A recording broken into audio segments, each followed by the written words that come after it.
Friends, तो कैसे हैं आप लोग।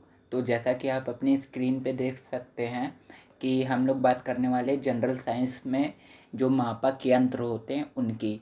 तो ये मापक यंत्र बहुत इम्पोर्टेंट है, हमेशा 2 से 3 नंबर का सवाल आता है। ठीक है, तो सारे मापक यंत्र लिखे हुए हैं, मैं आपको एक एक बता देता हूँ और इसकी PDF आपको डिस्क्रिप्शन में मिल जाएगी, जाके डाउनलोड कर लीजिए। तो चलते हैं पहले नंबर की तरफ। तो पहला है साइक्लोट्रॉन। तो साइक्लोट्रॉन है वो प्रोटॉन को गति देने वाला यंत्र है। साइक्लोट्रॉन से प्रोटॉन को गति दी जाती है। बीटाट्रॉन, अगला है बीटाट्रॉन। तो बीटाट्रॉन से को इलेक्ट्रॉन को गति देने वाला यंत्र है बीटाट्रॉन। अगला है गैगर मूलर काउंटर। गैगर मूलर काउंटर जो होता है वो रेडियो एक्टिविटी मापक यंत्र होता है, उससे रेडियो एक्टिविटी को मापा जाता है। अगला है इलेक्ट्रोकार्डियोग्राफ, ECG जिसको कहते हैं। जैसा कि आप जानते हैं वो हृदय से संबंधित होता है, तो हृदय गति को ग्राफ पर प्रदर्शित करना ECG का काम होता है। अगला है इलेक्ट्रोइंसेफेलोग्राफ, EEG जिसको कहते हैं, मस्तिष्क का अध्ययन होता है। अब देख लीजिए, आप एक बात समझ लीजिए, ये जैसे ECG और EEG दिए हुए हैं, इसका आप फुल फॉर्म ये लिख लीजिएगा। ये हिंदी में है, मैं आपको इंग्लिश में फुल फॉर्म की एक अलग से वीडियो करा दूंगा, ठीक है। अगले नंबर पे बढ़ते, तो अगला है कैलोरीमीटर। तो कैलोरीमीटर तापीय ऊष्मा की गणना की जाती है, तापीय ऊष्मा की, ठीक। अगला है मैनोमीटर। तो मैनोमीटर से गैसीय दाब मापा जाता है। उसके बाद आता है गैल्वेनोमीटर। तो गैल्वेनोमीटर जो होता है वो विद्युत धारा की दिशा मापता है और अल्प विद्युत धारा को भी मापता है, ठीक है। अगला है क्रोनोमीटर। तो क्रोनोमीटर जो होता है वो जलयानों में समय की गणना करता है। जलयान मतलब जैसे शिप वगैरह होते हैं, उसमें समय की गणना करने वाले यंत्र को क्रोनोमीटर कहते हैं। अगला है पायरोमीटर। तो पायरोमीटर जो होता है वो उच्च ताप को मापता है। जैसे आपने देखा होगा कि टेम्परेचर मापने के लिए बहुत से यंत्र होते हैं, थर्मोमीटर वगैरह, लेकिन जो उच्च ताप को, हाई टेम्परेचर को नापता है, सबसे हाई टेम्परेचर को, उसको पायरोमीटर कहते हैं, ठीक है। अगला है ग्लूकोमीटर। तो ग्लूकोमीटर जो होता है वो रक्त में शर्करा मतलब शुगर जिसको होती है, रक्त में शुगर की मात्रा को मापता है, ठीक। अगला है टैकोमीटर। तो टैकोमीटर जो होता है वो घूर्णन गति को मापता है, ठीक। तो उसके बाद आता है टैक्सीमीटर। तो टैक्सीमीटर जो होता है वो टैक्सी में किराया दर्शाने वाली मशीन होती है। जैसे कि आप लोगों ने देखा होगा जो टैक्सी चलती हैं उसमें जो जहाँ मीटर पे किराया लिखता है वही टैक्सीमीटर होता है।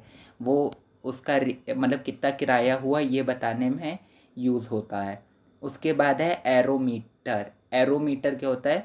तो एरोमीटर होता है गैस का भार एवं घनत्व मापने का यंत्र। उसके बाद आता है माइसोमीटर। माइसोमीटर क्या होता है? लघु दूरी नापने वाला यंत्र होता है माइसोमीटर, ठीक है। उसके बाद आता है वैचुरीमीटर। तो वैचुरीमीटर से द्रव प्रवाह मापा जाता है।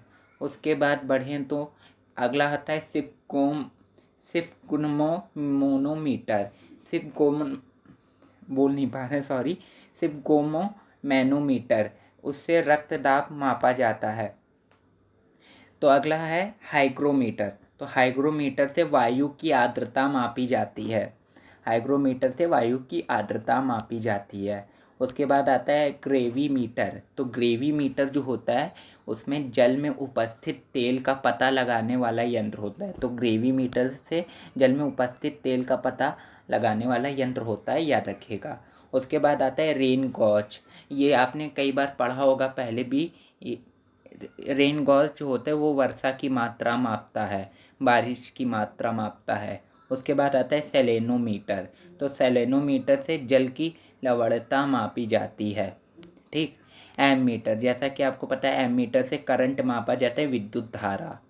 उसके बाद आता है वोल्ट मीटर। वोल्ट मीटर से पोटेंशियल डिफरेंस मापा जाता है, जिसको विद्युत विभवांतर भी कहते हैं, ठीक है। उसके बाद आता है एनीमोमीटर। तो एनीमोमीटर से वायु वेग का मापन होता है, ठीक। उसके बाद आता है लेज़र।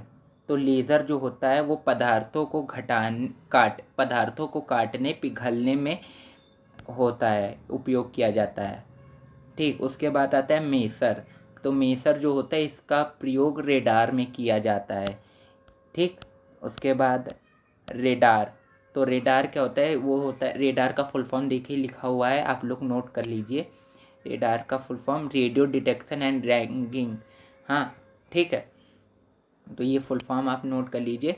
ये वायुयानों को की गति ज्ञात करने में काम आता है, वायुयानों की गति ज्ञात करने में काम आता है। और आखिरी है आपका सोनार। तो सोनार जो होता है वो समुद्र के अंदर वस्तु का पता लगाने में इस काम आता है। समुद्र के अंदर जो वस्तु हैं उनका पता लगाने में काम आता है सोनार। ठीक है, तो उम्मीद करता हूँ कि वीडियो आपको अच्छी लगी होगी। अगर पसंद आई हो तो वीडियो को लाइक कर दीजिए। इसकी PDF आपको डिस्क्रिप्शन में मिल जाएगी। और चैनल को सब्सक्राइब कीजिए, वीडियो शेयर कीजिए। और जैसे ही 1K सब्सक्राइबर हो जाएंगे, 2 बुकों की आपको पूरी PDF मिल जाएगी। और दोनों इम्पॉर्टेंट बुक है दोनों, एक ल्यूसेंट नेवी MR की है और एक SK पब्लिकेशन की बुक है जो नेवी MR की ही है। ठीक है, तो मिलते हैं अगली वीडियो में, तब तक के लिए बाय।